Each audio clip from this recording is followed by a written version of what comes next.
오늘은 수많은 사람들이 종려나무 가지를 흔들면서 호산나 이제 구원하소서 이렇게 환호하는 소리를 들으시면서 우리 예수님께서 나귀를 타시고 예루살렘에 입성하신 고난주일입니다.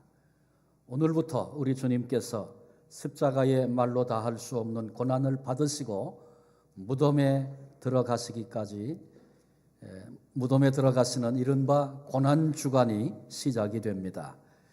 이 아침에 예수님께서 십자가를 지시기 전 제자들을 마지막으로 훈련하시던 현장으로 함께 가보려고 합니다. 그것은 감남산 남쪽에 위치한 겟세마네 동산입니다. 겟세마네에 도달하신 우리 주님께서 제자들의 자리를 정해 주셨습니다.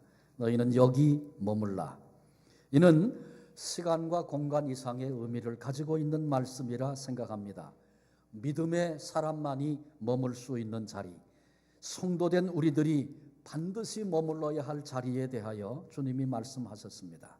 주님께서 여기 머물라 말씀하신 그 자리, 바로 그 자리는 과연 어떤 자리인가 함께 살피면서 이 아침 우리에게 주시는 은혜를 함께 나누려고 합니다. 주님은 먼저 우리에게 기도의 자리에 머물러야 한다 말씀하셨습니다. 예수님께서 제자들을 데리고 겟세마네로 가신 것은 기도하시기 위함입니다.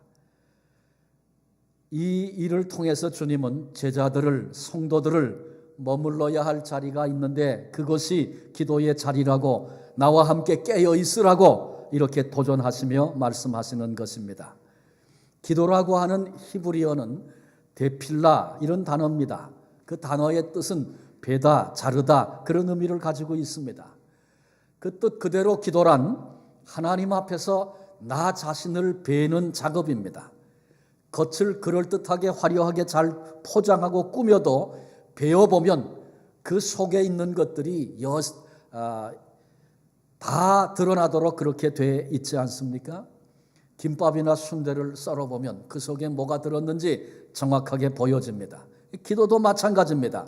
하나님 앞에 자신을 베어서 내 연약함, 내 속에 있는 교만함, 내 속에 있는 악함과 게으름 있는 그대로 다 드러내는 것입니다. 자기를 베어서 하나님 앞에 자기를 드러내야 하는데 가끔 자기를 베는 것보다는 다른 사람을 기도로 베는 경우도 있는 것 같아요. 이건 진정한 기도일 수 없습니다. 하나님 앞에 나 자신을 벤다는 작업은, 기도는 그렇게 쉽지 않습니다. 그러나 우리 주님께서 바로 그 자리에 우리들이 내가 있어야 한다고 말씀하고 계십니다. 기도 시간은 하나님이 보시는 시간입니다. 기도할 때 우리는 눈을 감지만 하나님은 우리를 향하여 눈을 뜨시는, 우리를 주목하여 바라보시는 시간입니다. 나다나엘이 빌립의 손에 끌려서 예수님께로 나왔습니다. 예수님을 만나러 가면서 나다나엘에게는 아무런 기대가 없었습니다. 나사렛에 무슨 선한 것이 나겠느냐, 나다나엘의 생각이었습니다. 그런데 예수님께서 나다나엘을 보시고 선한 사람이라 내 속에 악이 없도다 그렇게 말씀하실 때 깜짝 놀라서 어찌 저를 아십니까? 그렇게 나다나엘이 여쭙습니다. 그랬더니 주님께서 내가 무화과 나무 아래에 있을 때 내가 보았노라 주님이 말씀하셨습니다. 이 말씀 앞에 나다나엘이 거꾸로집니다. 자기의 선입관이 무너지고 깨어졌습니다. 그리고 온 마음으로 주님을 쫓는 자가 됩니다.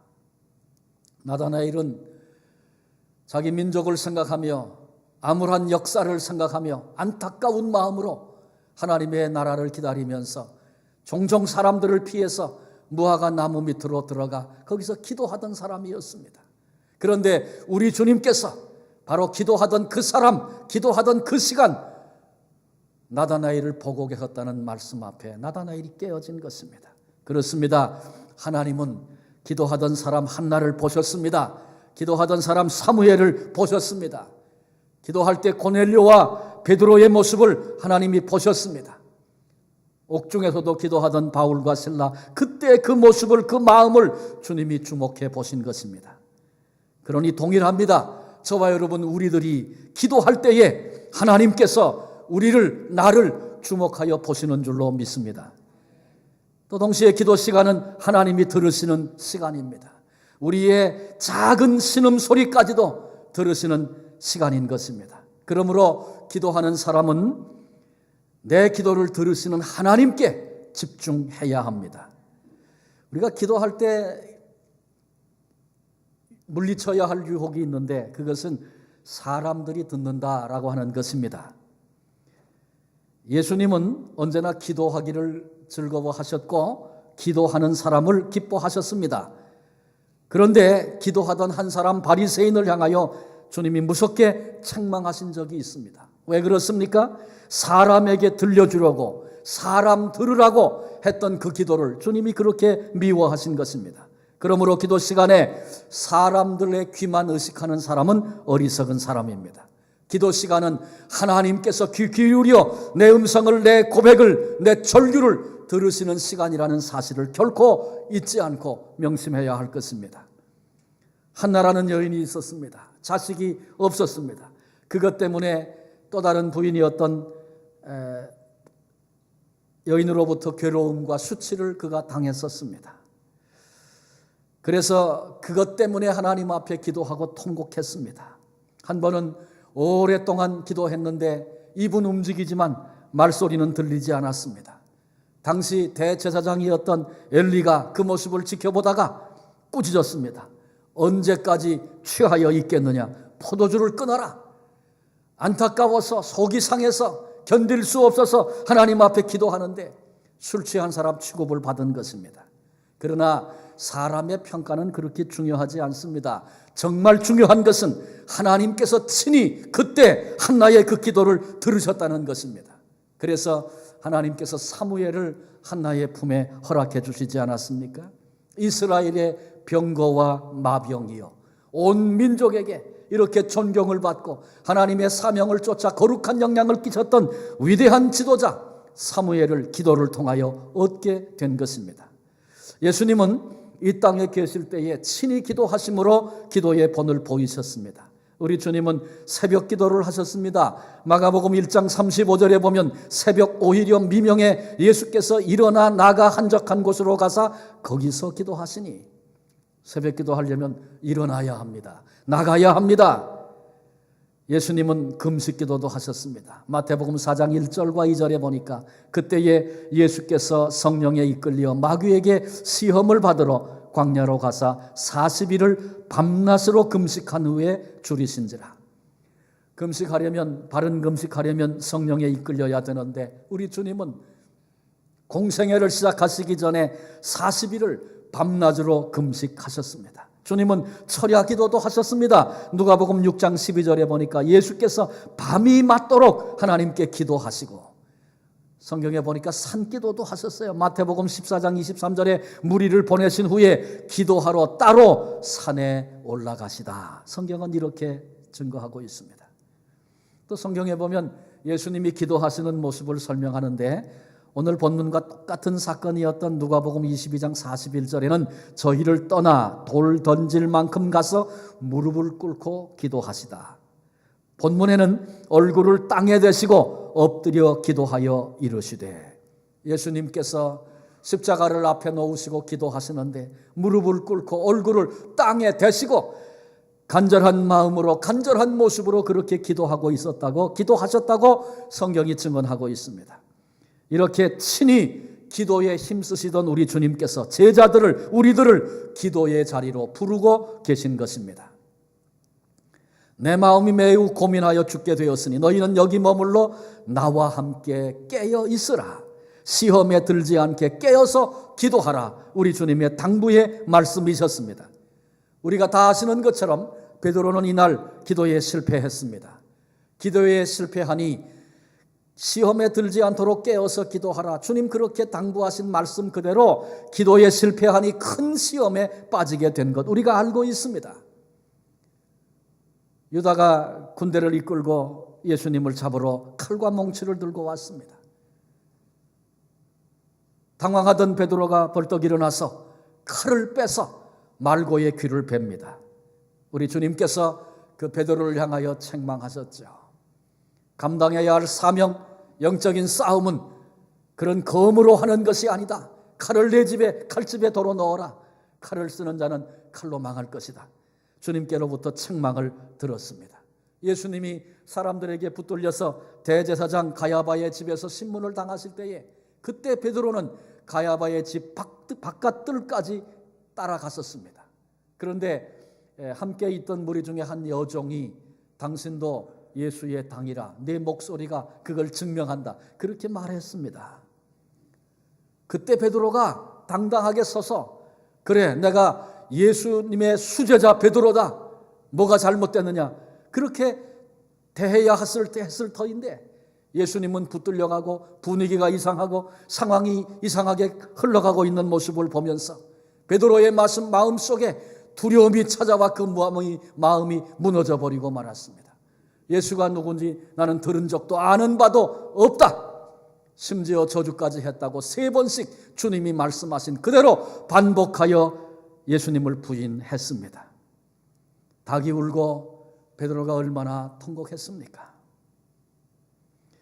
전해지는 얘기에 의하면 그 후에 베드로는 닭 우는 소리만 들으면 그때 주님의 말씀과 그 부끄러움이 기억나 엎드려 회개하고 눈물로 기도했다는 그런 이야기가 전해집니다. 시험에 들지 않도록 깨어서 기도하라. 이 주님의 음성이 베드로의 머릿속에 계속해서 들려와서 베드로는 그 후에 기도하는 일에 더욱 힘썼다고 하는 아름다운 이야기가 전해집니다. 후일에 베드로가 이 실패, 이 시험, 그리고 주님이 말씀하신 교훈을 기억하면서 초대교회 핍박받는 성도들을 향하여 권면할 때 이렇게 말했습니다. 베드로전서 4장 7절에 보면 만물의 마지막이 가까웠으니 그러므로 너희는 정신을 차리고 근신하여 기도하라. 기도하지 못하다가, 기도하지 않다가 망신당하고 부끄러움을 당하는 그런 어리석은 자가 되어서는 안 됩니다. 우리 모두 기도의 자리에 머물러야 합니다. 기도의 자리에 내가 있어야 합니다. 너희는 여기에 머물라 명하시는 주님의 음성을 함께 들을 수 있는 우리 모두가 되시기를 바랍니다. 두 번째로 주님은 순종의 자리에 머물라 말씀하셨습니다. 예수님께서 겟세마네 동산에서 제자들을 2팀으로 나누셨습니다. 이미 유다는 떠났고 이제 11제자가 있는데 8명은 조금 떨어진 곳에 여기 앉아 있으라 그렇게 말씀하셨어요. 그리고는 베드로와 야고보 요한 3명을 데리시고 더 나아가셔서 주님이 기도하시는 그 옆자리에 여기 머물러 나와 함께 깨어 기도하라 그렇게 말씀하셨습니다. 예수님께서 공생애 중에 겟세마네 동산에서 3제자를 따로 데려가셨을 뿐만 아니라 2번 더 그런 일이 있었습니다. 한 번은 회당장 야이로의 딸이 죽었습니다. 그때 다른 사람을 다 물리치시고 주님께서 베드로, 야고보, 요한 셋을 데리고 이제 야이로의 딸이 죽은 죽음이 있는 그 방에 들어가셨습니다. 달리다굼 소녀야 일어나라. 주님이 명하심으로 이 아이가 일어서는 죽음이 생명으로 변화되는 그 현장을 세 제자로 하여금 주님께서 목도하게 하셨습니다. 그런가 하면 변화산에 올라가실 때 세 제자를 따로 데리고 정상까지 올라가셨습니다. 모세와 엘리야가 나타나 이제 장차 짊어지실 십자가의 죽음에 대해서 말씀을 나누실 때에 그 영광스러운 모습을 베드로, 야고보, 요한으로 하여금 주목하여 보도록 그렇게 하셨습니다. 어떻게 보면 이건 차별대우입니다. 편애입니다. 이 차별과 편애가 심각한 갈등을 언제나 가져온다는 사실을 우리 모두는 알고 있습니다. 뿐만 아니라 그래서 그 자리 문제, 어느 시대든지 이 자리 문제는 참 심각한 것 같아요.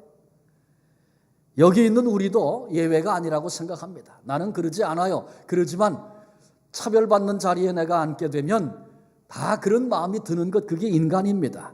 그러나 우리는 잊지 말고 반드시 기억해야 할 일이 있습니다. 그건 뭐냐 하면 내 인생에 내게 가장 좋은 자리가 있는데 내게 가장 좋은 자리는 내가 원하고 내가 계획하고 내가 꿈꾸던 그런 자리가 아니라 예수님이 정해주신 그 자리가 가장 복된 자리라는 사실을 알아야 할 것입니다. 한마디로 얘기하면 순종의 자리입니다.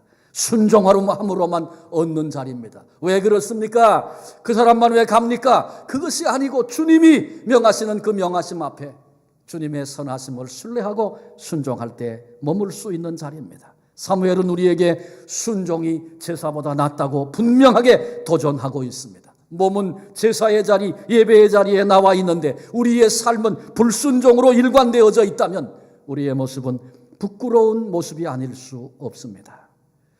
불순종의 문제, 이것은 최초의 인간이었던 아담과 하와의 문제였죠. 불순종함으로 슬라곤, 낙원을 잃어버리는 비극적인 존재가 됐습니다. 이 문제는 아담과 하와의 문제만 아니라 이 불순종 동시에 우리의 문제라는 사실을 알아야 합니다. 우리도 예외 없습니다. 불순종하면 바로 즉시 심령의 천국을 빼앗기는 그런 사람이 되어버리고 맙니다. 불순종의 문제가 심각하다는 것 깨달아야 할 것입니다. 예수님은 죽기까지 복종하심으로 십자가에 죽으심으로 우리의 주가 되셨다고 성경은 증언하고 있습니다. 우리도 기꺼이 죽음의 길이라도 수치의 길이라도 아픔의 길이라도 순종함으로 갈 수 있는 복된 성도들이 되시기를 바랍니다. 사실은 그 길이 사는 길입니다. 그 길이 좋은 길입니다. 그 길이 최고의 길, 최선의 길입니다. 기도의 거장으로 알려진 리차드 빅스터라고 하는 분이 있습니다. 일생 동안 쇠약했고 질병에 시달렸던 사람입니다. 죽음의 문턱을 여러 번 갔었습니다. 그러면서 이분은 더욱더 하나님의 나라를 사모하며 그 일에 열심을 품었던 그런 사람입니다. 리차드 빅스터의 기도 가운데 이런 부분이 있습니다. 주님이 하시고자 하는 것은 무엇이든지, 주님이 가시고자 하는 곳은 어디든지, 주님이 하시고자 할 때에는 언제든지 그의 기도의 중요한 부분이었습니다. 주님이 원하신다면 무엇이든지, 주님이 원하시는 곳이라면 어디든지, 주님이 원하시는 때라면 언제든지 절대 순종하기로 작정하며 그렇게 기도하고 그렇게 살았던 한 사람의 위대한 모습을 보게 됩니다. 우리들도 주님께서 원하신다 깨달아지면 주님 무엇이든지, 주님이 가시고자 하시고 가라고 하실 때에는 어디든지, 주님이 명하여 말씀하실 때에는 언제든지 순종하겠습니다. 우리도 기꺼이 남은 생에 순종의 자리, 주님께서 그토록 머물기를 원하시는 그 순종의 자리에 우리도 머물러야 할 것입니다. 세 번째로 고난의 자리에 머물러야 함을 주님께서 가르쳐 주셨습니다. 겟세마네는 예수님께서 붙잡히기 직전에 머무셨던 곳입니다. 붙잡히고 나서 10시간 안에 십자가에 달리시고 결국 죽으셨습니다. 이제 숨가쁜 시간들이 예수님을 기다리고 있습니다. 예수님은 십자가를 앞에 놓으시고 기도하실 때 땀방울이 마치 핏방울처럼 변했다고 누가복음 저자는 설명해 주고 있습니다. 인간은 누구나 예외 없이 반드시 죽습니다. 그런데 오늘 우리가 웃기도 하고 즐겁게도 지내고 음식도 먹고 잠도 잘 수 있고 그런 것은 내가 언제 죽을지 모르기 때문에 그렇습니다. 만일 내가 언제 죽는지 그 시간을 미리 안다면 하루하루 다가오고 있는 죽음, 한 시간 한 시간 가까워지는 죽음을 생각하면서 죽기도 전에 피가 말라 죽을 것입니다. 그런데 우리 주님은 고난의 시간을, 죽음의 시간을 안다. 그 이상의 고통이 눈앞에 있었습니다. 그것을 주님은 몸으로 받으셨습니다. 죄 없으신, 회전하는 그림자도 없으신 의로우신 우리 주님께서 죄인의 모습으로 십자가에 달리셨습니다. 사람들에게 뺨을 맞으시고 침뱉음을 당하시고 채찍에 맞으시고 심판을 받으시고 그리고 십자가에 달리셨습니다. 한 번도 아버지 하나님과 교통이 끊어진 적이 없고 아버지 안에 주님이, 주님 안에 아버지가 계셨는데 십자가 위에 달려 하나님께 버림을 받아 나의 하나님 나의 하나님 어찌하여 나를 버리시나이까 절규하실 수밖에 없는, 하나님께 버림받아 어두움 가운데 달려 내동댕이 친 그 고통의 순간을 주님은 앞에 놓으시고 그것을 기다리며 기도하신 것입니다.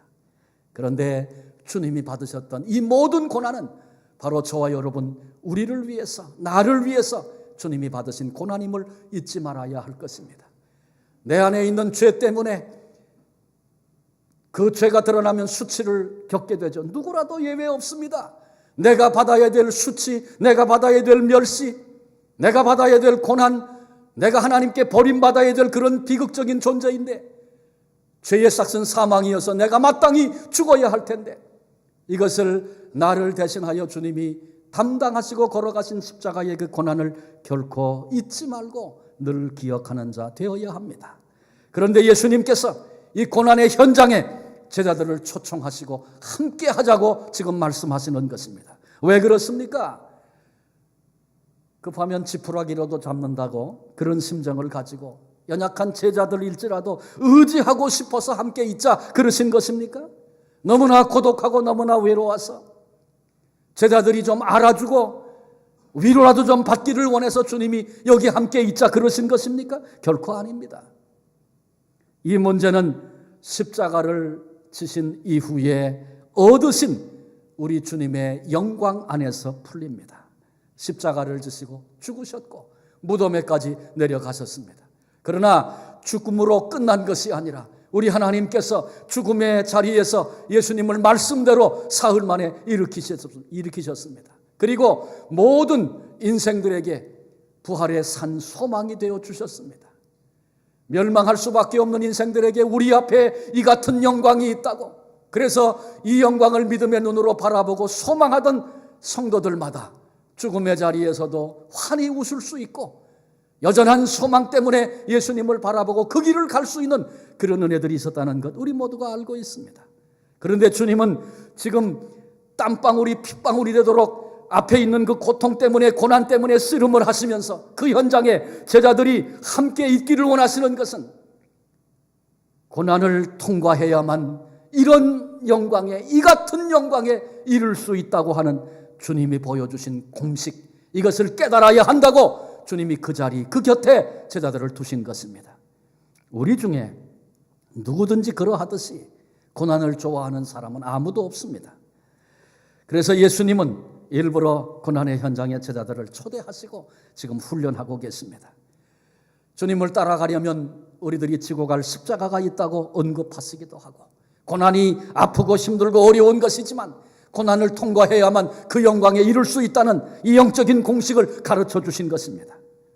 땀이 피가 되도록 결단하고 아파하지 않고는 갈 수 없는 그 길이기 때문에, 그러나 그 너머에 영광이 있어 이 소망을 가지고 이 길을 가야 한다고 주님께서 가르치고 말씀하고 계신 것입니다. 후일에 주님의 제자들이 고난을 통과했고 마침내 영광에 이르게 됩니다. 그들이 얻었던 영광은 자신의 영광이 아니었고 우리 주님의 그 크신 영광에 동참하게 하셨다, 그런 말씀입니다. 겟세마네 동산 고난의 장소였습니다. 주님께서 여기 머물라 말씀하고 계십니다. 우리도 기꺼이 주님을 위해서, 사명을 위해서 하나님을 믿고 따르는 신앙의 길을 걷기 위해 찾아오는 아픔들 있을 수 있습니다. 그러나 기꺼이 고난에 동참하며 결코 외면하지 않는 주님이 가르쳐 주신 영적인 공식을, 이 비밀을 알기 때문에 주님이 주신 그 영광을 얻기까지 고난의 다리도 마다치 않고 주님을 따라갈 수 있는 복된 성도들 되시기를 바랍니다. 마지막 네 번째로 성도된 우리들이 마땅히 머물러야 할 자리는 재림의 자리입니다. 겟세마네 동산에서 예수님께서 기도하셨습니다. 근데 기도하시던 예수님께서 제자들에게 오사, 제자들에게 다시 오사, 제자들에게 오사 세 번 반복해서 예수님이 다시 오셨다고 말씀하고 있습니다. 다시 오신다는 말이 한문으로 바꾸면 재림이라는 말입니다.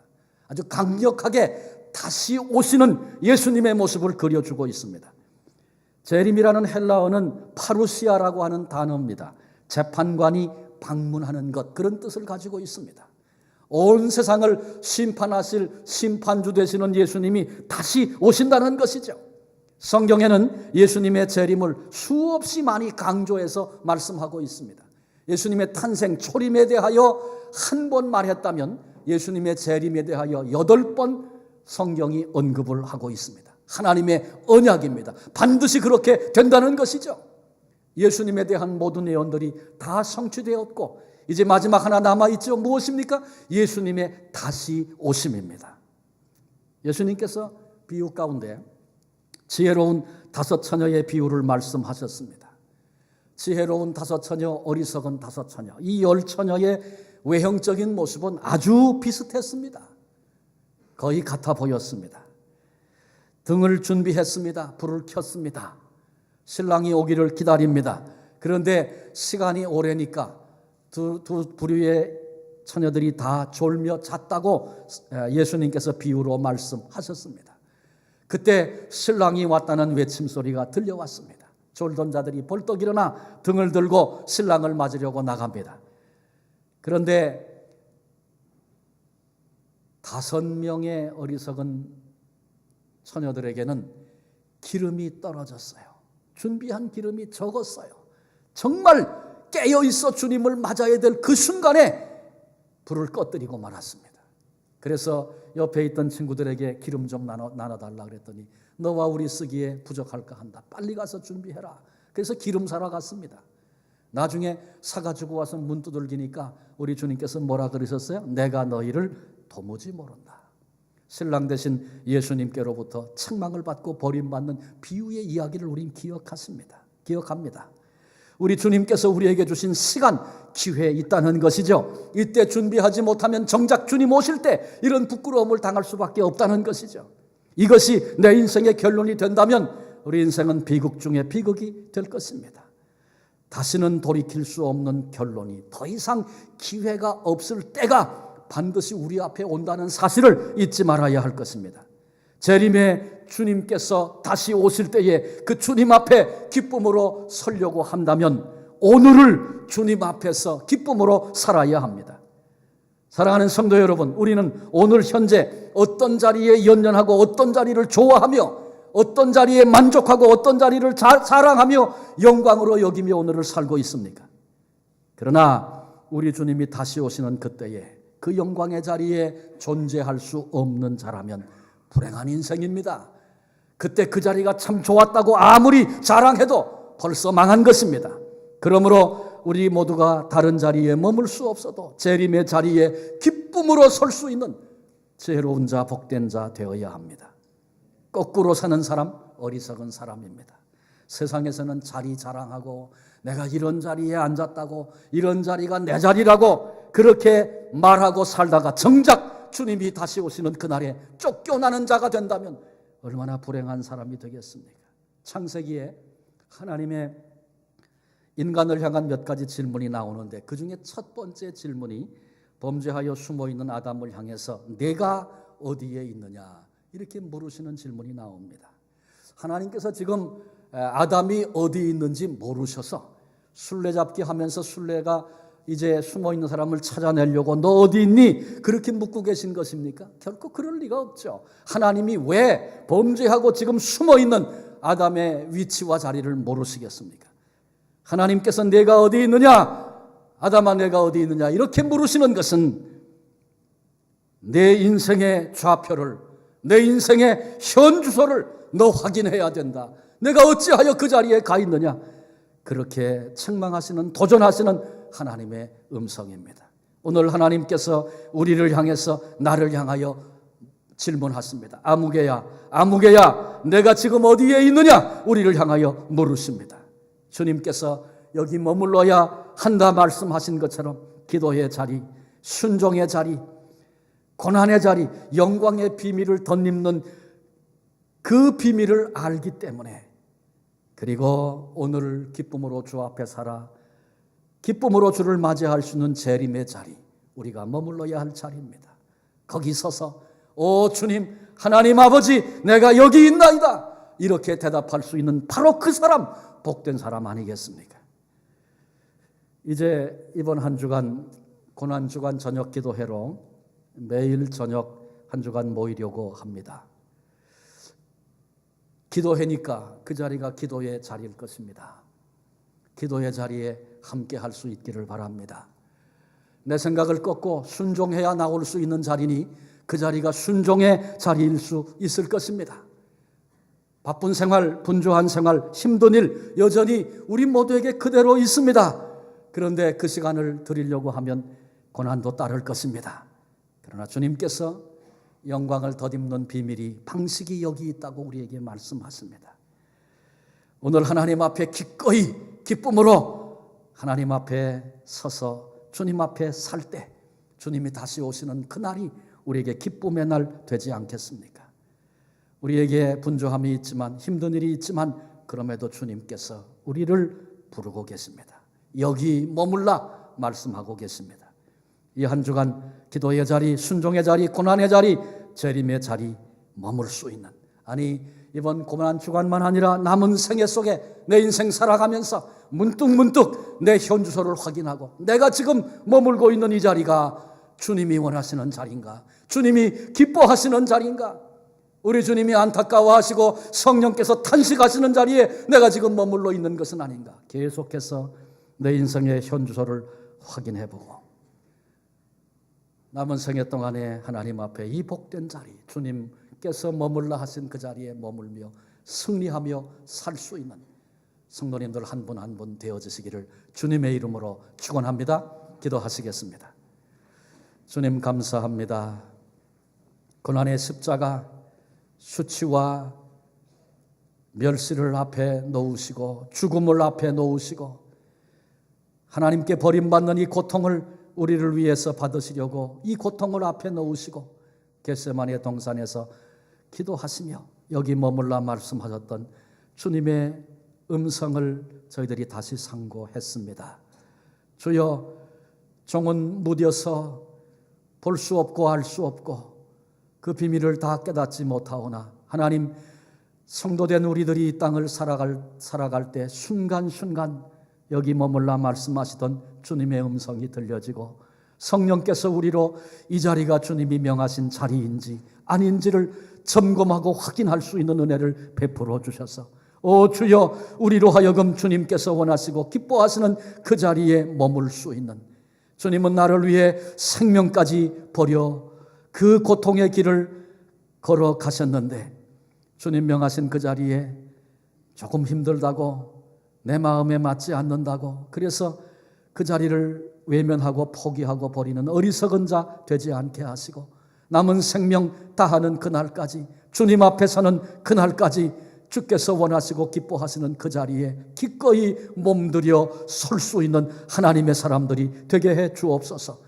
이 고난주간 주님의 십자가 묵상하며 기도의 자리에 있기를 원합니다. 순종의 자리에 있기를 원합니다. 비록 고난일지라도 그 자리에 주여 있기를 원합니다. 그래서 마침내 그 영광의 주님 다시 오시는 그 자리에 한 사람도 낙오 없이 설 수 있는 우리 모두가 되게 하옵소서. 우리를 위해 고난 받으신 예수님의 이름으로 기도합니다. 아멘.